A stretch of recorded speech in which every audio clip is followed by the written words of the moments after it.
All right, thanks for that intro there, Dana. Like Dana said, my name is Bounce Corey, and I'm a senior business transformation analyst with the FAS services for GSA.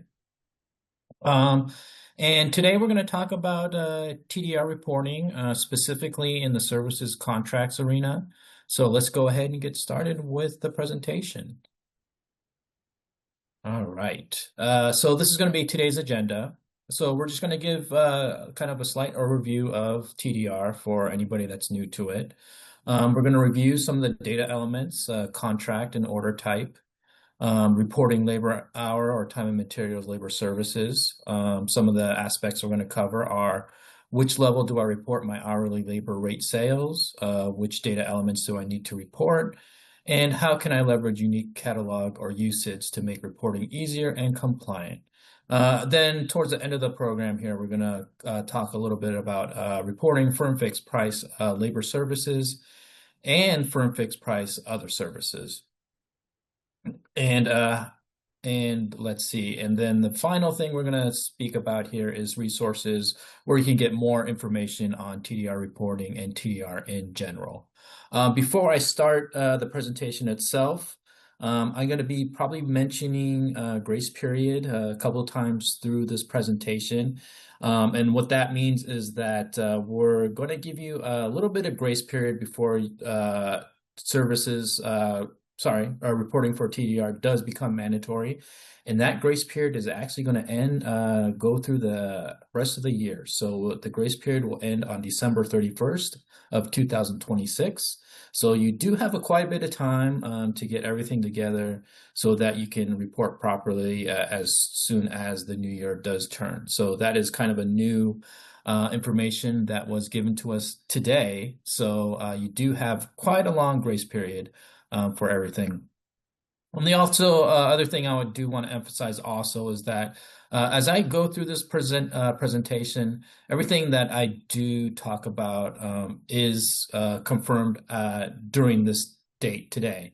But since TDR is kind of evolving and moving as we go on, things might change from what I do talk about in this presentation. So make sure that, and we'll clearly communicate what has changed with the TDR process, but make sure to keep abreast of that, pay attention to any kind of information that does come to you because changes might come during the year when it comes to TDR. With that, I'll go ahead and get started with the presentation itself. All right, so let me give you a little overview of what TDR is and why TDR is implemented into the MAS program now. So essentially, TDR reduces industry compliance burden by removing the need to disclose commercial sales practice and the most favored customer MFC pricing. So as you might remember, when you first put in an offer for your contract, if some of you have not recently put in an offer, you had to fill out that form, the CSP and MFC. But TDR completely eliminates that, so that is no longer a requirement anymore for putting in an offer for your contract.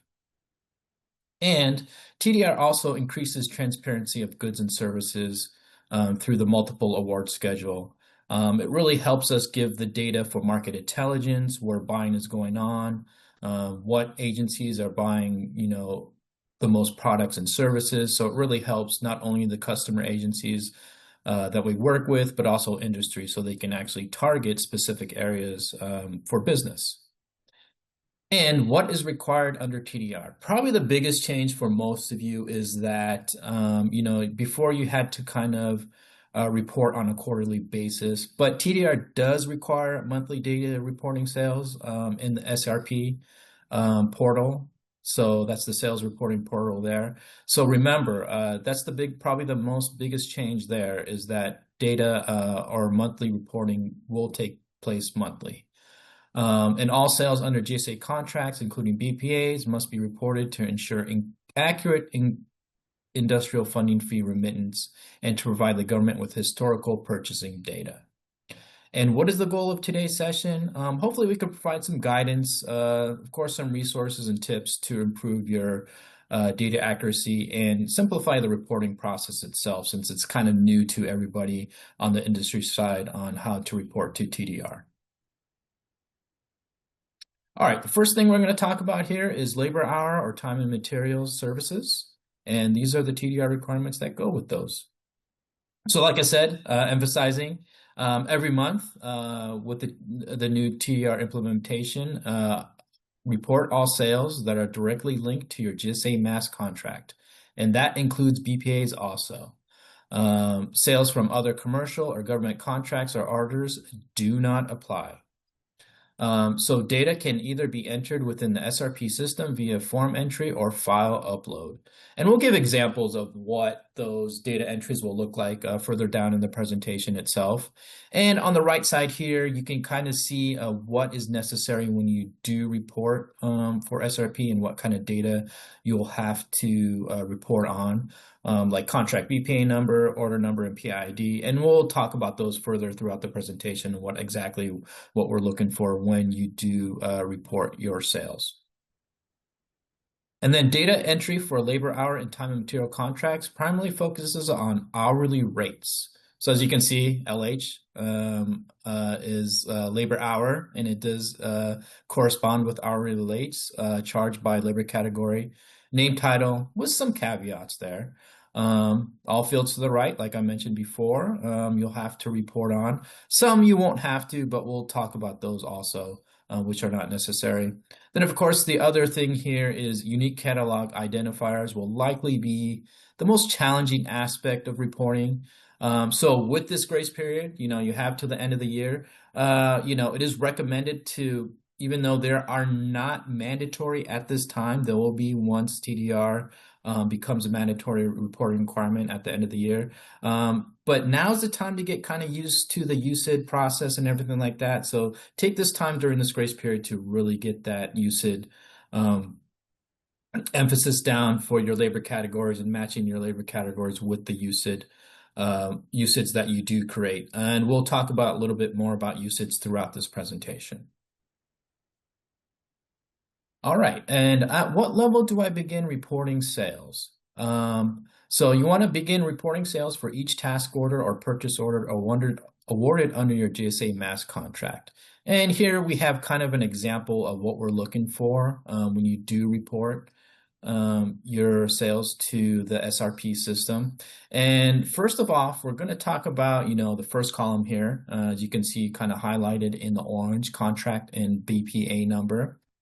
So for that first column here, you want to input your mass contract number in that field. It usually, it can correspond with the GS35F, something like that. So make sure in that first field, that is your contract BPA number that you were awarded under your mass contract. You want to make sure, don't put in, any other contract numbers or your task order contract number that you might have been awarded under a task order there.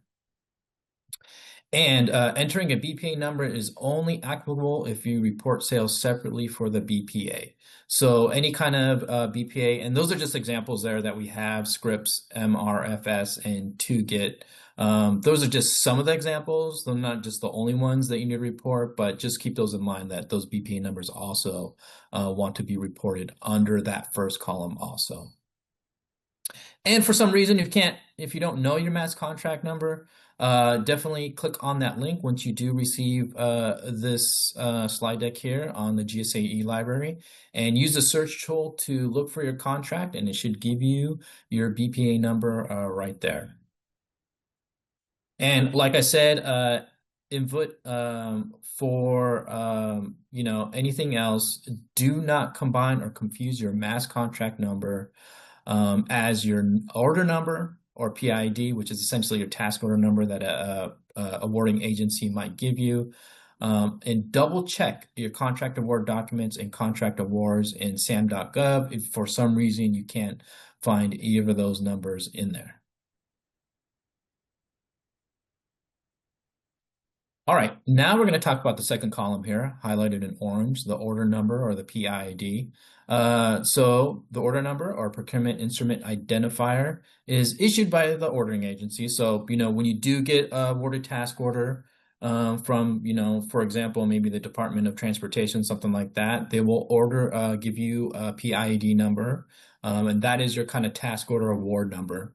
And that number can be easily found, usually in the block 4 of your SF1449.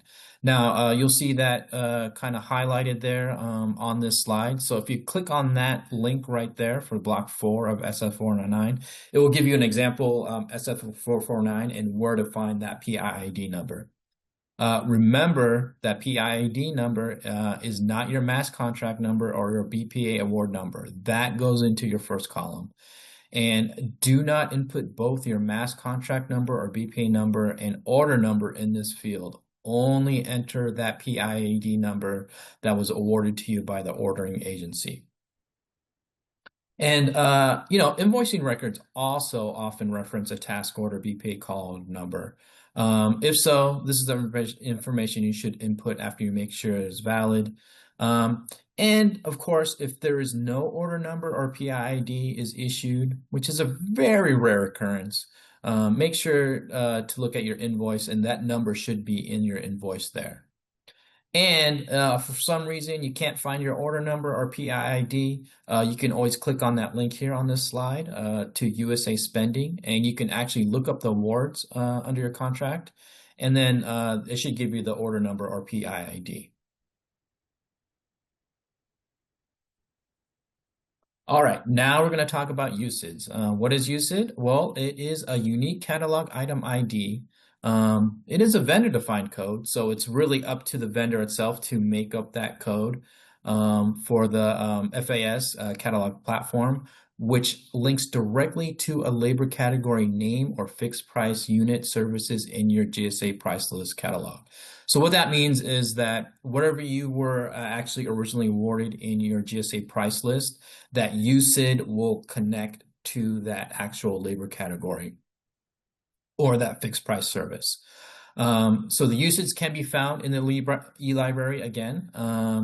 If the vendors have an approved services plus file in the FAS catalog platform.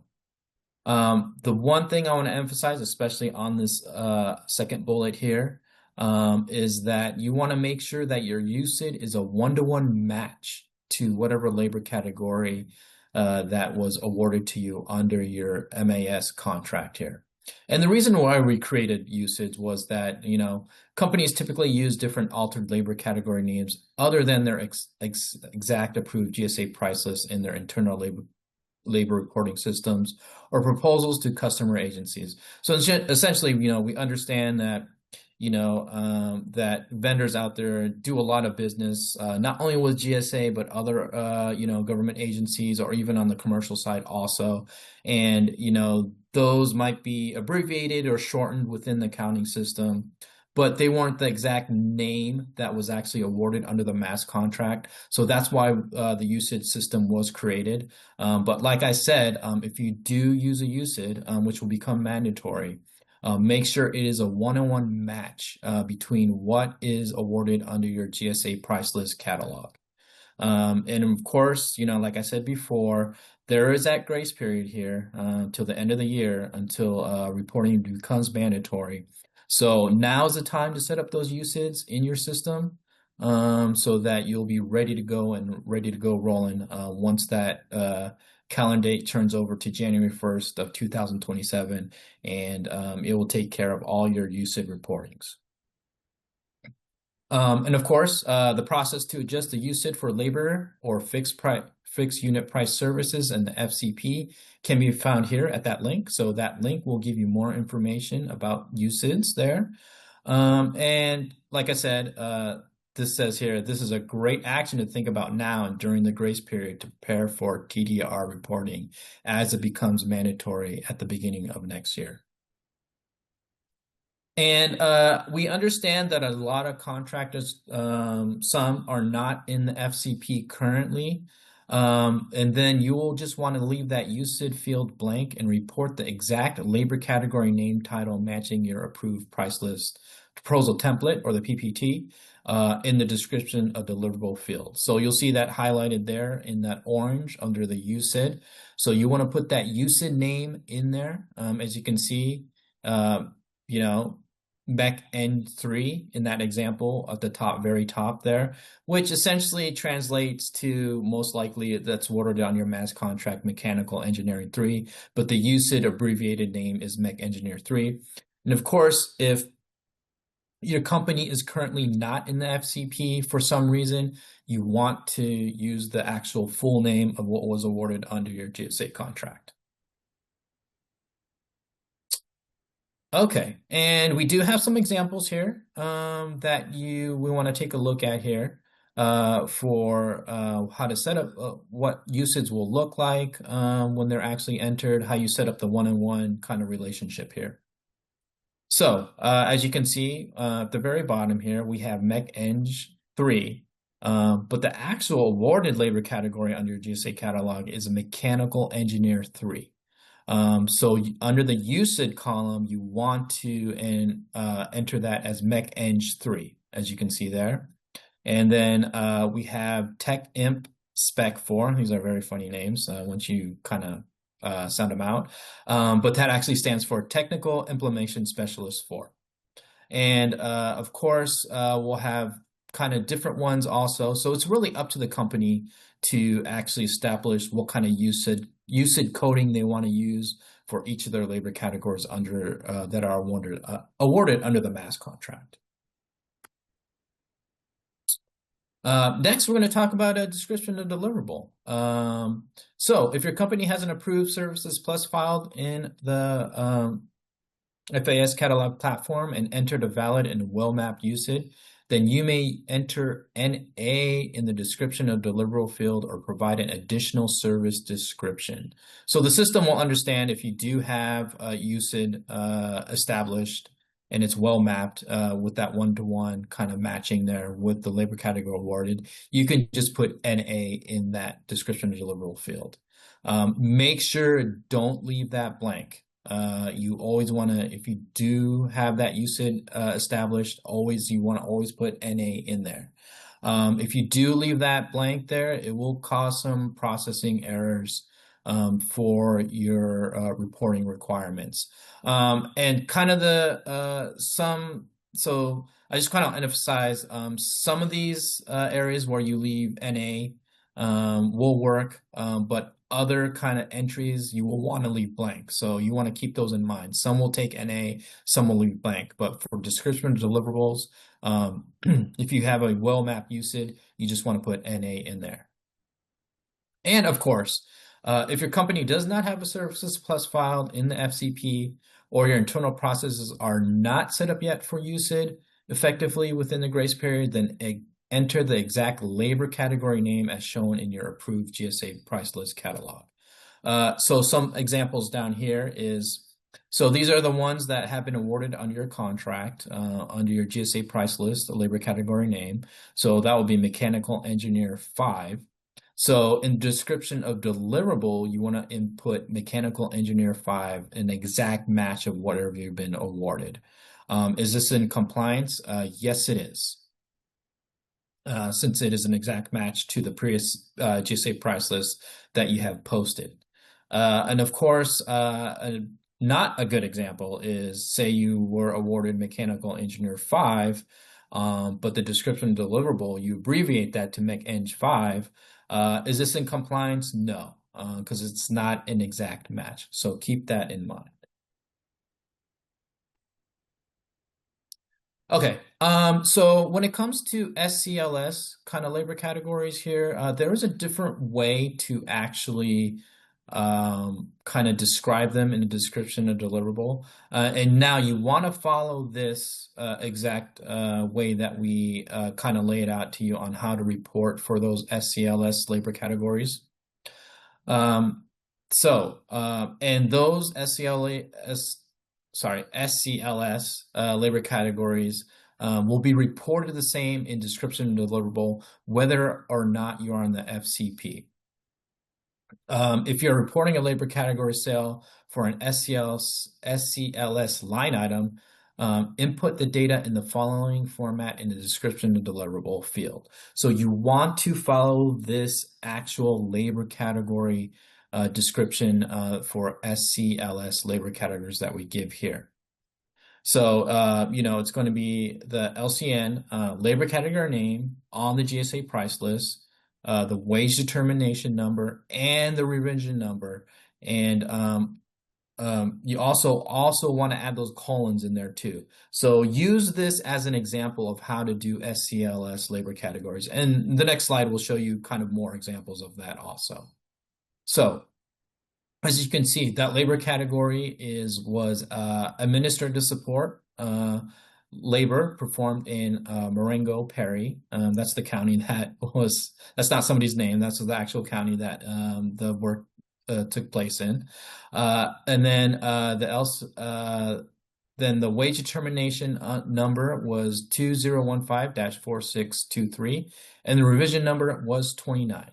And you can actually look at those current mass wage determination and revision numbers can be found here at this link once you receive that this slide deck. And it will give you a whole list of those revision numbers and wage determination numbers also.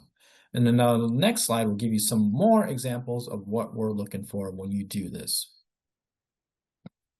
So, step one, find the exact labor category name on your GSA price list catalog. So as you can see, it's administrative support that was awarded to you. And then step two, you want to go to the wage determination number site there, and it will give you the wage determination number, which was 2015. And then for step three, enter the information from steps 1 and 2 in the description of deliverable fields. And you want to follow that pattern that we have under that description of deliverable fields for the SCLS labor categories there. Once you do that, the system should be able to approve that with no issue.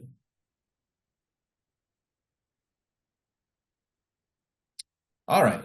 Next, we're going to talk about unit of measure. This is a pretty easy one to follow, so it shouldn't be too complicated or you shouldn't have any hangups here.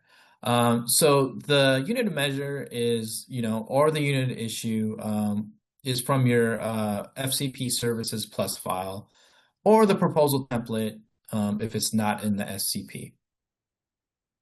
And so, of course, for any kind of standard labor services, this is always going to be HR. So always remember that, right? It's always going to be the HR symbol for any kind of standard hourly labor services. So always use HR. The only time that would kind of change here for labor categories here is for non-standard hours, such as holiday pay, hazard, overtime, or other premium rates, use OT. Always avoid using EA or each for labor hour sales rates reporting on labor hour or time and material order types. So remember, the two that you can use for labor hour or time and material types for the unit of measure is either HR or OT for holiday hazard, overtime, or premium rates.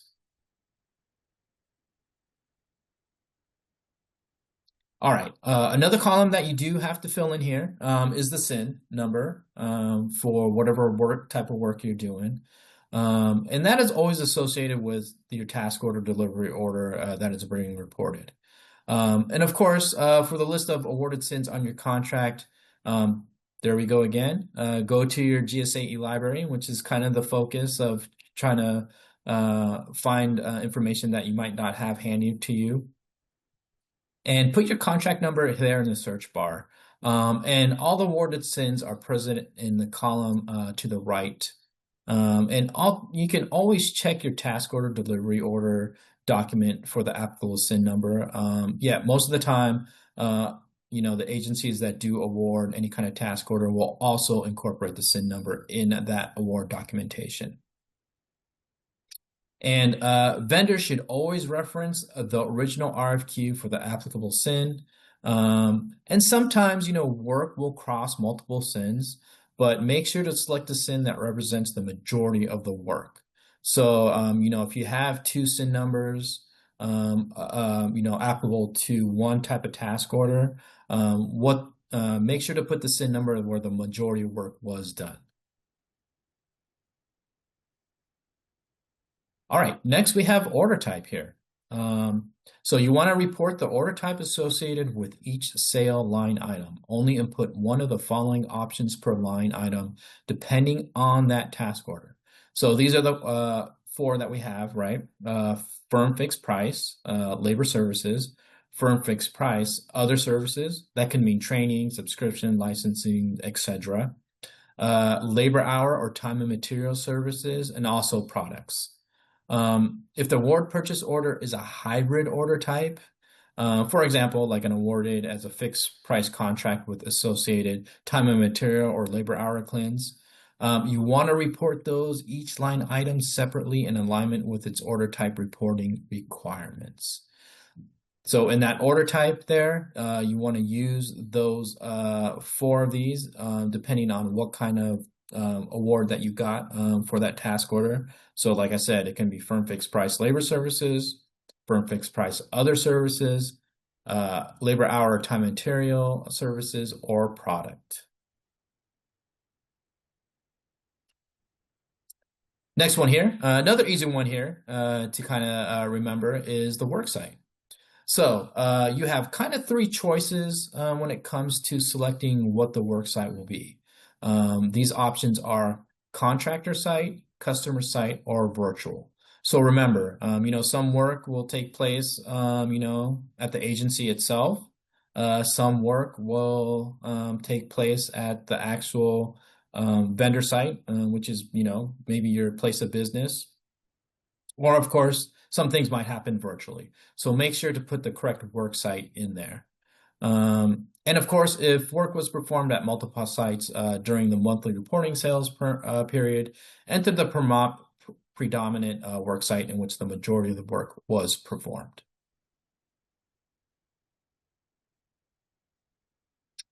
Okay, next we're going to talk about non-federal entity. Some work does happen that does not involve a federal customer. It could be a state organization, something like that, or even a local county, right? And that usually applies to IT and security protection services. And then these are the following that are available if you are doing work for a non-federal entity: state, local cooperative purchasing, state, local disaster purchasing, other non-federal entity, and not applicable, indicating that the customer is a federal government entity. So make sure to, put that in there.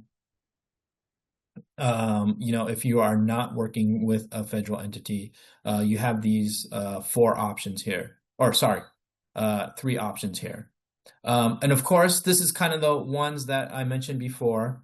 When entering a non-federal entity, leave the federal customer field blank. So you want to leave that area blank here. Looks like this slide may be correct. So like I said, if you look there, a description of deliverable has an NA. You can't leave that field blank. If you don't have a description of deliverable, you got to put NA. But if you're working for a non-federal entity and not a federal customer, you don't want to put NA in there. You want to leave that area blank there. Okay, and if you are working for a federal customer, you want to put a non-federal entity. You want to put that NA in there. I know it's a little confusing, but just kind of use this slide as a kind of a guide for you to know which areas, if you don't do any type of work for that particular description deliverable, which areas you want to leave NA or which areas you want to leave blank. So the federal customer, this field is designed to collect a two-digit Treasury accounting agency code to enable analytics by agency. So, for a federal customer that you're working with, you definitely don't want to put the full name. For example, if you're working for the EPA, Environmental Protection Agency, you do not want to put that federal customer name in that. You want to use that two-digit code. And where can I find those two-digit codes? If you click on that link for a full list of codes, it will give you all the codes for all the federal agencies in there that you want to put in there. For example, here's that little box down towards the bottom of the slide. 00 equates to the legislative branch. So of course, if you're doing work for the legislative branch, you don't want to put their name in there. You want to put that code in there as 00. And of course, if you don't know the code, click on that link there for the full list of codes, and that will give that all those codes to you for all the federal agencies out there. Okay, next is price paid per unit, quantity sold, and total price. So of course, every labor category has a price associated with it. So what you want to do is the prices paid per unit. So you want to enter the hourly labor rate in that first column there for the prices paid per unit. So this example is showing that mechanical engineer 3 is $165 per hour. And the quantity sold, which essentially means the hours worked, right? So this one is showing about 80 hours worked for that particular hourly rate. And the system itself should calculate that for you and give you spit out the total price of 13,200. So make sure to in that first column there for price paid per unit, put in the hourly rate and how many hours that particular labor category worked, and the system should calculate that for you in the total price column. Now we have reporting for non-hourly rate items. So non-hourly and non-standard hourly items. So non-hourly, you really want to describe the items for, order level materials, subscription services, training courses, things like that, associated with the order in the description of deliverable field. So as you can see at the very top here, description of deliverable is materials for on-site session. So you want to put that information in that description of deliverable for non-hourly items. Line item sales with manufacturer part numbers should be reported in accordance with product TDR reporting requirements if you have a catalog price list line item associated with them. So keep that in mind also. All right, and so here's kind of a list of examples that you can kind of use, when you're doing your reporting. These are kind of the concepts and kind of topics that we did cover in the previous slide, and I'll kind of point out a couple of them here. I won't go through all of them, but you can see for the first line here that we have. So we have GS35 F0627X. That is going to be a contract number. The order number given to you by the agency that awarded your task order is going to put in there. Then you have the UCID, which is Mech Eng 3. The description of the role is Mechanical Engineer 3. Unit of measure, since it's a labor hour and time material, is going to be an HR. We have the SIN in there. Order type, it's a labor hour kind of order there. Oh, sounds like oh, there we go. Okay, the recording is back on here. The non-federal entity is NA. The federal customer, that's that number, that 2-digit number that we put in there, and that's going to be 14. And the prices paid per unit and the quantity sold is also in there also. And let me point out another one here that's kind of a little unusual. As you can see in the middle of this chart here, we're going to look at an SCLS labor category. So same thing, all those kind of contract number, order PID, UCID is also in there, but the description of deliverable, as you can see, is actually the format that you need to put in for an SCLS labor category, which is an engineering technician, has the wage determination number and the revision number. But basically everything else is the same as putting a regular labor hour in there also. And at the very bottom here, we have kind of a non-labor hour kind of entry here. Like I said, contract number, order PID is the same, but as you can see, there's no UCID associated with that since it was kind of a non-labor category item. So it's actually materials for on-site session. That's the description of deliverable you have, and there's no UCID tied to it. So you want to leave that blank also. Unit of measure is also different, right? That is going to be each. It's not going to be hour or anything like that or OT, but since it's kind of like materials for on-site session, you want to put in each. And the SIN is it's an order level material for that, and the order type is labor hour and T&M. Work site is left blank, so leave that blank there. And everything else is kind of there we go. Sorry, sorry, Bounce. I'm not touching anything. I don't know. My computer says low bandwidth, so just wanted to plug in that it's not me. It's something with the system. So go ahead, continue. Oh, sure, no problem, Dana. Not at all. For fixed price services orders, reporting requirements, you got to do the same thing, right? You have to report on a monthly basis. Monthly data entry processes are less complex than labor hour and time and materials reporting. We're hoping that's the case for fixed price services for vendors and companies out there that are doing fixed price reporting.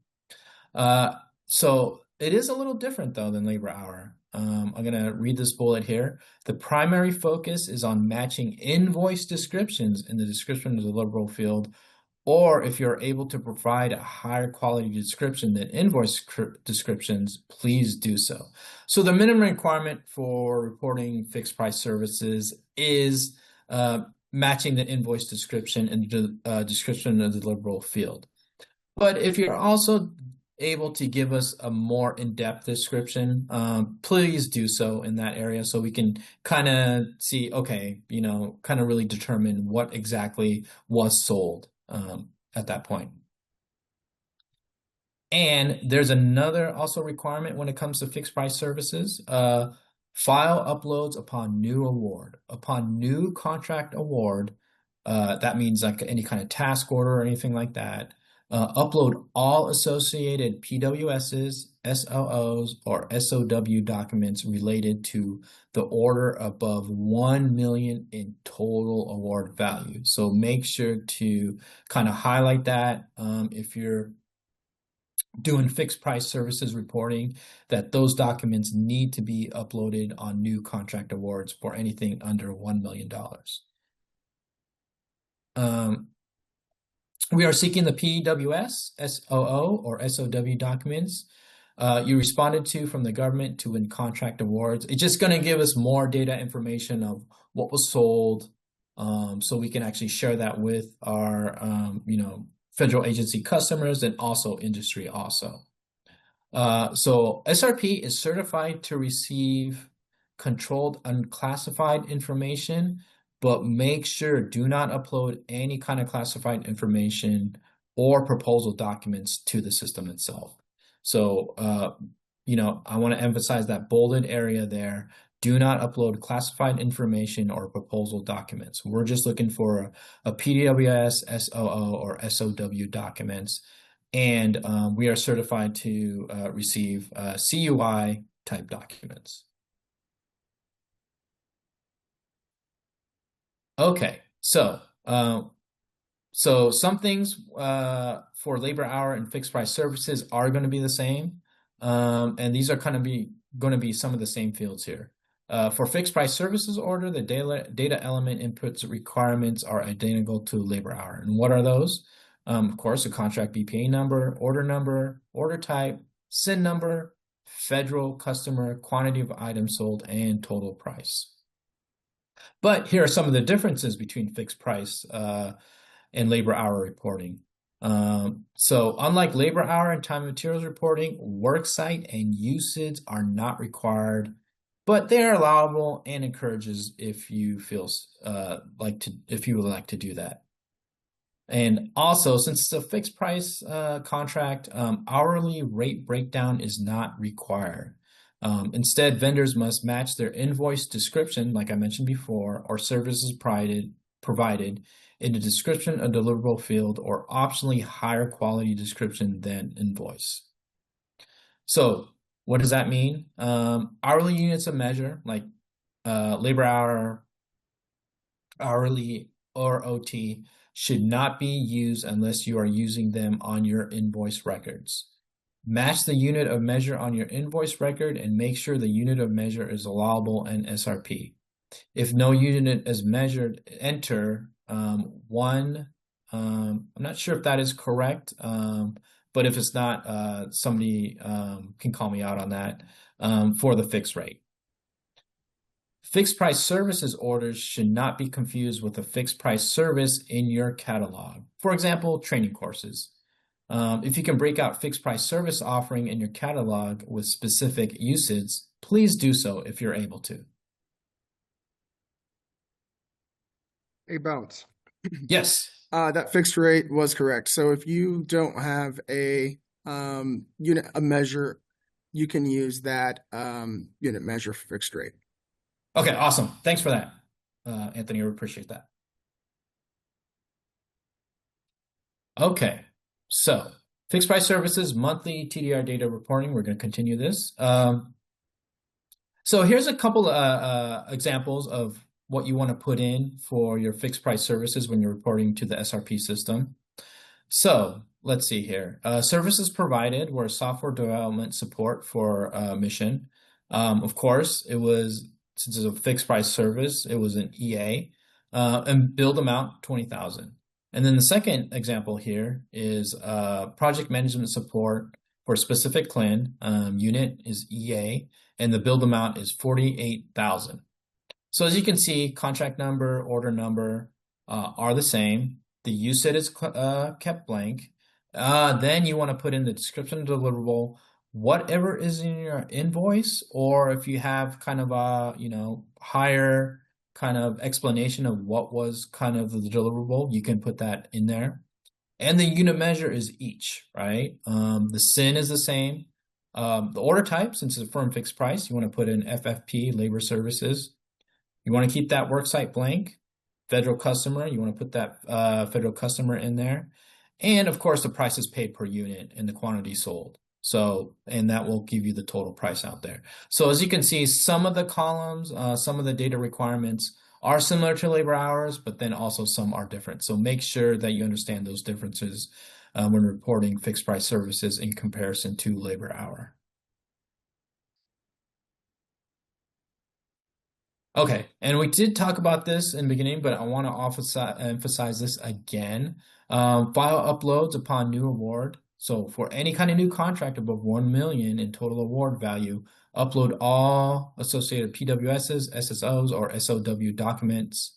And like I said, the purpose of these uploads is to gain additional information on the service requirements existing in the mass marketplace, to, of course, increase transparency, not only for our customer agencies, but industry also. And most likely, you'll either have a PWS, SOO, or SOW associated with the task order.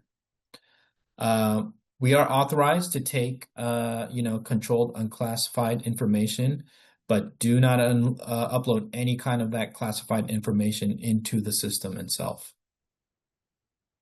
That is because classified orders are exempt from TDR reporting. However, you still have to pay IFF for it. And we're still kind of coming together with official guidance, and will be shared soon on industry on our facts page, which you can click on that link to get to that. And then the files will be attached in SRP. And then further direction on that will be coming in an SRP presentation.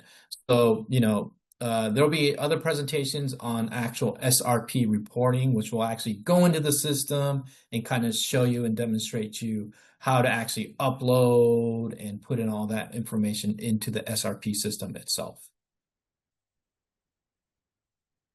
Okay, and what happens if you have fixed price services that include products? So you want to report products separately under the product order type to the maximum extent possible, as there are additional fields that are required, like manufacturer, part number, etc. And then report labor under the firm fixed price labor services order type. Of course, be cautious not to confuse reportable products from your price list catalog, as materials under the time and materials order. If a product is listed on your FCP product file, report it as a product. If you have materials listed on your FCP Services Plus file, report them as a T&M line item. So just emphasize those 2 bullet points when reporting.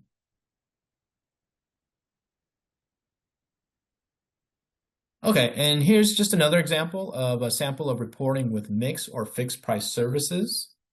As you can see here, we can look at, we kind of did an example of those top ones here, but let's look at the bottom here. As you can see, for fixed price services, those last 2 kind of rows that we're looking at, contract number, order number are the same. There's no UCID associated with them, so that's left blank. But you want to put in that description of deliverable in that description of deliverable column, which is software development. Unit of measure is each. SIN is the same. Order type, of course, since this is fixed price, you want to put that in there, fixed price services. The work site is cut blank. Non-federal entity is blank. Federal customer, that's that 2-digit code that you want to put in there. Prices paid per unit is 20,000, and the quantity sold is one of those, so that comes out as a total price. So use these examples as kind of your guide when you're uploading all this information to the SRP system. All right, and lastly, we do have additional information if you're so inclined to take a look at for TDR reporting for services and products. If you have any questions at all, please send them to the TDR team at gsa.gov email there. We are holding TDR office hours monthly. There's an invite link, so click on that to register for any of those TDR office hours. For more information on TDR, we do have a web page dedicated to that. Click on that link for transactional data reporting. We did come up with the fact page that we created with the most asked questions from industry, some questions that we came up with ourselves. That's a nice guide to help yourself out. So if you do have a question before actually sending it to the TDR team at gsa.gov mailbox, look at that facts page there, because that actually might answer your question for you. There is also an FAS SRP user guide that can help you kind of guide you through to how to report and how to use the SRP system.